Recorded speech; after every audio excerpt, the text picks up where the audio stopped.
안일함을 넘어 비전을 품고 나아가라. 안일함과 게으름을 넘어 비전을 품고 나아가라라는 제목을 가지고 말씀을 전하도록 하겠습니다. 1206년이었습니다. 세계 역사 책을 보시면 알 수 있지만 1206년에 어떤 일이 있었냐면요. 징기스칸이 몽골 고원을 통일하게 됩니다. 통일하고 나서 이제는 세계 정복에 이제 눈을 뜨게 되죠. 그 세계 정복에 이제 나설 때에 몽골의 인구가요, 놀랍게도 200만 명밖에 되지 않았습니다. 근데 그 200만 명의 그 인구인 그 징기스칸이요, 당시 중국, 중앙아시아, 유럽, 이슬람 세계의 총 3억 인구를 정복하게 됩니다. 12세기 말부터 15세기 중엽까지 무려 150년 동안 통치하게 되죠. 그 차지한 그 통치한 그 뭡니까, 땅의 그 에어리어를, 그러니까 넓이 뭐라고요? 점령한 그 땅, 그걸 보니까요, 무슨 말인지 아시죠? 알렉산더 대왕보다 넓대요. 나폴레옹보다 넓대요. 이 징기스칸이요, 정복한 땅이요, 엄청나게 넓다라는 거예요. 그렇다면 그 비결이 무엇인가라는 그 질문을 가지고 많은 역사가들이 고민했다고 합니다. 그러면서 이들이 찾았던 것이 바로 이거예요. 이 징기스칸이요, 가장 아꼈던 것이 있어요. 그것이 무엇이냐면요, 톤유쿠크의 가르침이요. 한번 들어보셨습니까? 이 톤유쿠크의 가르침. 이 톤유쿠크가 누구야? 그랬더니 발음하기도 힘드네. 톤유쿠크가요, 7세기 몽골족의 일파인 이 도골족의 명장이자 재상이었대요. 근데 그건 중요하지 않고, 근데 그가 했던 말이 있어요. 이런 말을 남깁니다. 성을 쌓는 자는 반드시 망할 것이며 끊임없이 이동하는 자만이 살아남을 것이다. 이게 무슨 말이냐면요, 절대로 현실에 안주하여 변화하지 않는 자는 망할 수밖에 없다. 앞으로 전진해 나가라. 성을 쌓으면서 안주할 생각하지 말라. 앞으로 전진해 나가라. 그러한 그 가르침을요, 이 징기스칸이요, 항상 기억하고 있었다라는 거예요. 저는 이번 2024년 파리 올림픽 그 경기를 제가 봤는데요, 그 특별히 그 양궁 경기를 보면서 이야, 아주 그냥 속이 너무나 시원했어요. 저만 시원했나요? 저는 그 양궁 경기를 보면서요, 좀 생뚱맞지만요, 저는 이 톤유쿠크의 가르침이 팍 떠올랐습니다. 바로 이게 아닌가? 왜 그러냐면요, 양궁 경기가요, 어디 있었냐면요, 파리의 그 레쟁 발리드라는 곳에 있었다고 합니다. 제가 신문에 찾아보니까 그 레쟁 발리드, 거기에 이제 양궁 경기 그 경기장이 있었는데, 거기서 경기만 하면 동해물 이게 불리는 거예요. 그리고 경기만 하면 또 동해물, 또 경기하면 또 동해, 아니 여기는 노래 들려주는 게 이게 무슨 애국가밖에 없나? 무려 그 경기장에서요, 몇 번이나 애국가가 이게 열창이 된 줄 아십니까? 5차례요. 거기가 지금 한국인 줄 알았어요. 왜 그랬겠습니까? 경기 때마다 1등 하는 거예요. 또 1등했냐? 아휴, 또 틀어야 되네. 또 1등했어. 아이고, 또 틀어야 되네. 그냥 싹 썰어버린 겁니다. 다른 선수들은요, 야, 이거 해도 좀, 이거 너무하지 않았나? 이게 무슨, 이게 올림픽이야, 이게 뭔 경기야, 이거 무슨 한국 선수들만 모여놓고 경기했나 할 정도로요, 또 질투도 나지 않겠습니까? 시기가 나지 않겠습니까? 그런데요, 어느 기사에 보니까요, 제가 직접 보지는 않았지만요, 이런 기사가 있어요. 다른 나라 선수들의 시선은 어떠한 시기나 질투보다는 경외심만을 느낄 수 있었다. 거기에 와서 봤던 기자가 썼으니 제가 믿어야죠. 경외심을 느낄 수 있었대요. 왜 그랬을까요? 당연히 한국 양궁 선수들은요, 현실에 안주하지 않고 뭐예요? 끊임없이 변화를 일으키고 있었기 때문에요. 제가 말 안 해도 아시죠? 1988년도 서울 올림픽이 이제 한국에 있었죠.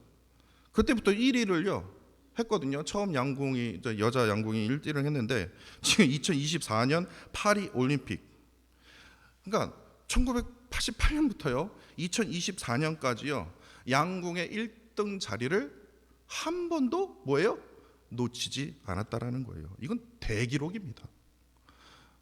어제 농구 미국 미국 영국이 올림픽 농구 경기가 있지 않았습니까? 카레가 얼마나 잘하는 카레가 아니라 커리요. 예, 커리가 얼마나 잘하는지.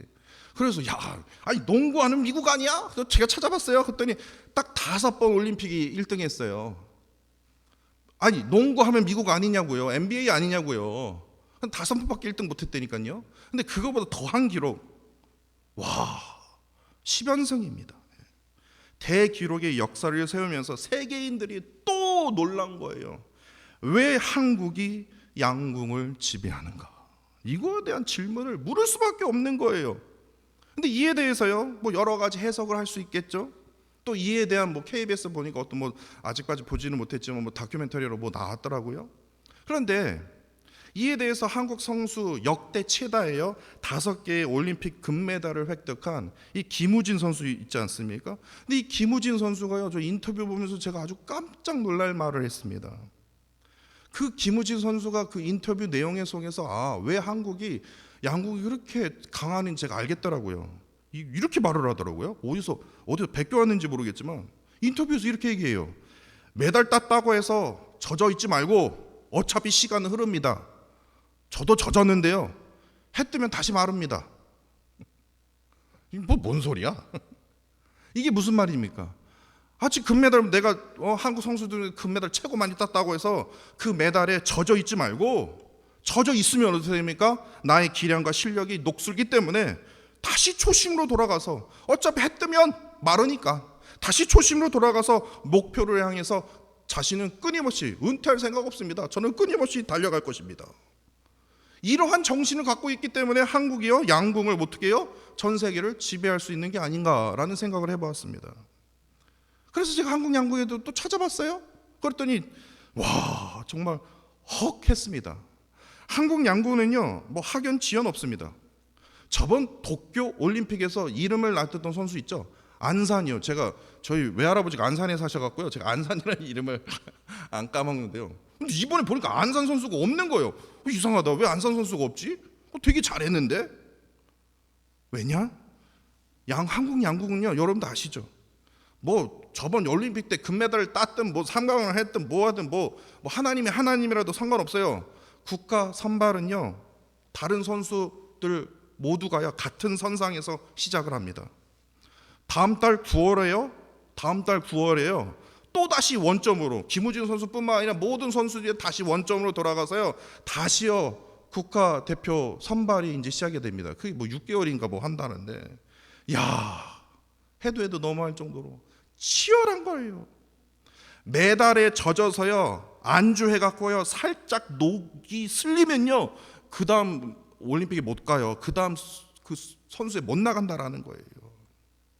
현실에 안주하지 않고 끊임없이 자신의 그 기량과 실력을 변화시키는 선수들만이 뭐예요? 그 국가대표 양궁 선수로 한국에서 살아남을 수 있다라는 거예요. 이런 의미에서 본다면 하나님의 사람 또한 동일하다라는 거예요. 목사라고 해서 가만히 앉아서 그냥 성경을 이미 다 읽어봤어, 볼 것도 없어, 딱 피면 그냥 딱 나와, 그러면 썩는 거예요. 하나님의 사람은 절대로 현실에 안주하지 않고 성령의 능력으로 어떻게 합니까? 변화를 계속해서 이끌어내는 사람이기 때문에 그렇어요. 나 자신의 아내를 위해서 성을 쌓는 자가 아니라, 지금 성을 쌓는 한국교회가 어떻습니까? 큰교회 목사 그래서 무너지는 거예요. 성을 쌓으니까요, 펜관리만 하니까요, 성령의 능력으로 변화를 안 이끌으니까 썩을 수밖에 없는 거예요. 근데 성경을 한번 보세요. 모든 주님의 제자들은요, 주의 복음을 위해서 안일하지 않고 성을 쌓지 않고 성령의 능력으로 뭡니까? 예수 그리스도의 그 길을 예비한 자들로 가득하지 않습니까? 현실에 안주해서요, 성을 쌓으면 얼마나 좋습니까? 나를 위한 성, 내가 편안하게 거할 수 있는 성, 그러한 성을 쌓을 거요. 그 성에서 가만히 누워있으면 얼마나 좋겠냐고요. 그런데요, 그 안에 거하는 사람은요, 물이 고이면요 어떻게 됩니까? 더 신선해집니까? 물이 고이면 썩을 수밖에 없어요. 그런 것처럼요, 더러운 죄악으로 하여금 나 자신이 반드시 부패하게 된다라는 거예요. 반면에 예수 그리스도의 길을 예비하는 그 길은 참으로 고통스러운 길입니다. 성경에 말하니까요, 좁은 길이라고 말해요. 그러나 그럼에도 불구하고도 성령의 능력으로 끊임없이 변화를 일으키면서 애쓰는 사람에게는요, 하나님께서는요, 세상을 놀래키는, 놀라게 하는 그 기적과 역사를 눈으로 확인하도록, 한국 양궁처럼요, 그러한 역사를 이루신다라는 거예요. 왜냐? 하나님께서는요, 이러한 성령의 변화를 이끌어가는 자들을 위해서 어떻게 해요? 오늘 본문 말씀에도 있지만 대신 우리를 위해서 구원을 베풀어 주시기 위해 우리를 대신하여 싸워 주시는 분이시기 때문에 그렇습니다. 이런 의미에서 오늘 본문을 말씀을 보시면요, 여호수아가 이제 오늘 본문 23장, 24장을요 여호수아의 고별 설교라고 하죠. 다시 말해서 여호수아가 나이가 많이 들은 겁니다. 그래서 마지막으로 모든 이스라엘 백성들을 모여놓고 간절히 당부한 말 중에 너무나도 중요한 말이 어느 말씀이, 어느 구절이냐면요, 11절입니다. 제가 그냥 선택한 게 아니라 제 이유에 대해서 설명해 드릴게요. 11절이 아주 중요한 말씀이에요. 뭡니까? 여호수아가 이스라엘 백성들에 이렇게 간절히 부탁합니다. 하나님 여호와를 사랑하라. 이보다 중요한 게 없어요. 왜냐? 이 말씀은요, 사실 누구한테 뺏긴 거거든요. 신명기 6장 5절에 그 증거가 있습니다. 모세로부터 들었던 거거든요. 모세 또한 하나님의 품으로 가기 전에 마지막으로 모든 이스라엘 백성들에게 남겼던 말씀과 똑같습니다. 하나님 여호와를 사랑하라. 여호수아가 생각하기에 스승 모세를 따라서요, 하나님을 깊이 사랑했던 이 여호수아 또한 이 말씀 외에는 뭐 하고 싶은 말이 얼마나 많겠습니까? 남기고 싶은 말씀 얼마나 많겠습니까? 그러나 이보다 더 중요한 것은 없다고 생각했기 때문에 또 다시 한번 백성들에게 반복한 겁니다. 그러면서요, 여호수아는 6절과 7절에서요, 이스라엘 백성들이 온전히 하나님을 사랑하기 위해서는 5가지를 하지 말래요. 첫 번째, 우로나 좌우나 치우치지 말라는 겁니다. 이 말이 무슨 말이냐면 하나님만을 향한 믿음으로 살아가는 거예요. 믿음이 있으면 우로나 좌우나 뭐입니까? 치우치지 않기 때문에 그렇습니다. 그리고 두 번째는 뭡니까? 가나안 민족들 중에 들어가지 말라. 가나안 땅에 집중하지 말고, 가나안의 세상의 방법에 그 이치에 집중하지 말고 뭐에 집중하라는 거예요? 하나님께로만 집중할 것을 지금 요구하고 있습니다. 세 번째는 이 가나안 땅들에 있는 신들의 이름을 부르짖지 말라. 이게 무슨 말입니까? 그 신들을 의지하지 말고 오직 전능하신 하나님만을 의지하라. 네 번째, 신들을 향해서 맹세하지 말라는 거예요. 왜 신들을 향해서 맹세하게 됩니까? 하나님을 향한 그 신뢰가 무너져 버렸거든요. 그러니까 자꾸만 신들을 보는 거예요. 그러니까 하나님만을 향한 그 신뢰를 절대로 무너뜨리지 말라는 거예요. 이것을 요구하고 있고, 마지막으로 섬기며, 이 우상들에게, 가나안 땅의 우상들에게 섬기며 절하지 말라. 뭐합니까? 하나님만, 전능하신 하나님만 한 분만 예배하라. 이것을 요구하고 있어요. 그러니까 이처럼 다른 신에게, 우상에게 마음을 뺏기지 말고 뭐예요?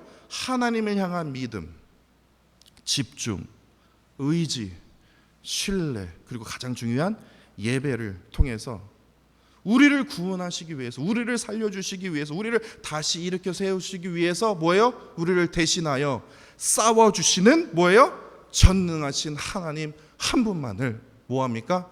사랑하라 라는 간절한 부탁이 있다는 거예요. 사실 오늘 본 말씀을 묵상하면서 저 자신을 엄청나게 괴롭혔습니다. 왜? 나를 향한 말씀인 것 같아서요. 왜냐? 이 말씀을 묵상하면서요, 잠언 29장 18절 말씀이 또 다시 한번 생각이 났습니다. 잠언 29장 18절 말씀에요, 묵시가 없으면 백성이요, 그 사람이 어떻게 행한 줄 아십니까? 방자에 행하거니와 율법을 지키는 자는 복이 있도다라는 말씀이 떠올랐습니다. 제가 한번 새벽기도 설교 때 제가 작년에 한번 말씀드린 적이 있었던 것 같은데요, 우리말 묵시를요, 성경에 나온 이 묵시가 히브리어로 하존이라고 합니다. 그런데 묵시, 이 묵시가요, 하존이라고 하는데 이 하존의 뜻이 이상, 계시, 환상, 신탁을 의미하기 때문에 쉽게 얘기해서요, 묵시는 바로 비전입니다. 비전, 꿈입니다. 방자, 이 우리말 방자는요 히브리어로 파라라고 하는데, 이 파라라가요 고삐가 풀리다 제어할 수 없다고 해서 경거망동을 행하여. 그럼 비전은 정확히 무엇을 의미하는 것일까요? 비전은 바로 이상, 계시, 환상, 신탁을 의미하고 있다고 제가 말씀드리지 않았습니까? 그러니까 비전은요 인간의 눈으로 볼 수 없는 것, 마음으로 읽고 뭐합니까? 그러니까 하나님께서 주시는, 그러니까 비전의 사람은 항상 가까운 것만 보는 것이 아니라 뭐예요? 더 먼 곳을, 더 먼 시간을 생각하는 거예요. 왜냐? 하나님께서 주시거든요. 이건 인간의 힘으로 할 수 있는 것이 아니라 하나님께서 더 먼 곳으로, 더 먼 시간으로 하나님께서 허락해 주시거든요. 그런데 비전의 사람은요 절대로 그렇기 때문에 현재의 안일함을 추구할 수가 없어요. 왜 그렇습니까? 그의 시선은 항상 먼 곳에, 더 먼 시간에 가까이 있기 때문에 끊임없이 나 자신의 그 변화를 이끌어낸다라는 거예요. 반면에 비전이 없는 사람은 어떻습니까? 현실에 그냥 안주하여 눈 멀리가 아니라, 먼 시간이 아니라 그냥 눈 앞에 보이는 작은 이득이나 유혹에 집착하세요. 그냥 유혹이 손짓하면 손짓하는 대로, 욕망이 부르면 부르는 대로, 그 사람에게는요 죄송한 말씀이지만 내일도 없고요, 미래도 없고, 희망도 없어요. 오늘 본문이 그걸 말하고 있다는 거예요. 오늘 본문 3절과 4절을 보세요. 3절과 4절을 보시면요, 이 3절과 4절은요 과거를 말하고 있지 않습니까? 하나님께서 약속의 땅을 얻기 위해서 이스라엘 백성들을 위해서 모든 나라들 앞에서 싸워 주셨어요. 이미 끝났습니다. 과거입니다. 또한 싸워 주셔서 그 남은 땅들, 다시 말해서 요단에서부터 해 지는 쪽까지, 대해까지 모든 그 보이는 그 땅을 하나님께서 이스라엘 백성들에게 다 나누어 주셨습니다. 할렐루야, 닿습니다. 이제는 거기서 성을 쌓고 이제 그냥 사치기 사뽀뽀하면서 그냥 우리 누리며 사십시다, 이겁니까? 3절과 4절 끝, 이겁니까? 3절과 4절은 솔직히 지워버려야 돼요. 이건 과거예요. 이젠 5절 말씀을 붙들어야 된다는 거예요. 과거에 머물러 있지 않고 5절 말씀에 비전을 선포하고 있지 않습니까? 너희 하나님 여호와께서 그가 너희 앞에 그들을 쫓아내서 아직까지도 차지하지 못한 땅이 있거든요. 아직까지도 악을 행하는 자들이 있거든요. 너희 목전에서 그들을 떠나게 하시리니 너희 하나님 여호와께서 너에게 말씀하신 대로 너희가 그 땅을, 아직까지 차지하지 못한 땅이 있거든요. 그 땅을 뭐예요? 차지하게 할 것이라 비전을 선포하고 있지 않습니까? 근데 너무나 안타까운 현실이 뭔지 아십니까? 이 말씀은 이미 모세가 했던 말이에요. 신명기 11장 23절에 보니까 이 말씀이 있더라고요. 여호와께서 그 모든 나라 백성들을 너희 앞에서 다 쫓아내실 것이니라. 너희보다 강한 나라들을 너희들이 차지할 것이더라. 싸워라, 담대하라, 두려워하지 말라. 그런데 이스라엘 백성들은 지금도 좋은데 뭘 또 이렇게 그냥 뭐 이렇게 좁은 길로만 가라고 하십니까? 지금도 좋은데 과거를 넘어야 되는데 과거에 익숙해서요. 과거를 넘어서 비전을 향해서 나아가야 되는데, 근데 여호수아는 그 모세의 말을 기억하고 있었다라는 거예요. 과거를 넘어 비전을 향해서 너희들이 가야 된다. 이스라엘 백성들이 이 새로운 가나안 땅에서 젖과 꿀이 흐르는 그 가나안 땅에서 안주할 생각하지 말고 하나님께서 뜻하신 더 먼 곳으로, 더 먼 시간을 바라보며 살아가는 그 비전의 사람이 되기를 원했다라는 거예요. 그런데요, 나 자신에게 묻는 질문이 이거였습니다. 나는 더 먼 곳을 바라보고 있는가? 나는 더 먼 시간을 바라보고 있는가? 다시 말해서 그 비전이 아니라 자꾸만 현실에 안주하며 살아가게 되고 있는 것은 아닌가? 나 자신에게 이렇게 묻게 되었습니다. 왜 안주하게 될까? 이만하면 됐다, 이만하면 잘한 거 아니야. 왜 이렇게 생각할까? 왜냐? 변화에 대한 두려움 때문 아닙니까? 변화하는 거 좋아하는 사람 다 좋아해요. 변화 싫어하는 사람 누구 있습니까? 근데 변화를 시작하려고 하면 내가 희생해야 될 게 많으니까 그러한 두려움이 너무나 많이 생긴다는 거예요. 도전하는 거 좋잖아요. 근데 그 도전하기까지 얼마나 힘듭니까? 얼마나 두려운 생각이 많이 드냐고요. 왜 변화하는 걸 왜 안주하게 됩니까? 내가 어느 정도 성공을 이루었다고 생각하기 때문에 뭐 이거 충분한 거 아니야? 이것에 만족하기 때문에 아닙니까? 변화와 도전에 항상 실패의 가능성이 있기 때문에 야 여기서 더 오버하다가 큰일 난다. 그냥 가만히 있어. 그냥 가만히 있는 게 중간에 있는 게 제일 좋은 거야. 왜? 실패할 가능성이 있기 때문에. 결국에요. 안일함으로 평안한 상태가 좋기 때문 아닙니까? 저 스스로 저를 깎는 이야기지만 제가 말하겠습니다. 이찬수 목사님이요. 엘리 제사장을 보면 자신이 되게 크게 두렵대요. 제가 이걸 3번째 얘기하는 겁니다. 크게 두렵대요. 뭐 엘리 제사장 보면 왜 이찬수 목사님 두려워?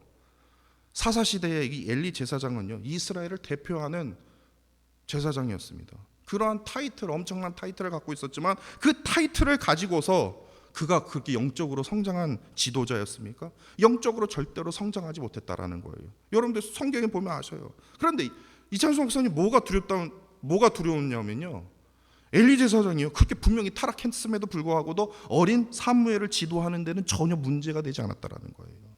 그러니까 내 영이 죽어가도, 내가 죄를 짓고 살아가도, 내가 안일함으로 살아가도 성도들을 지도하는 데는 전혀 문제가 없다라는 거예요.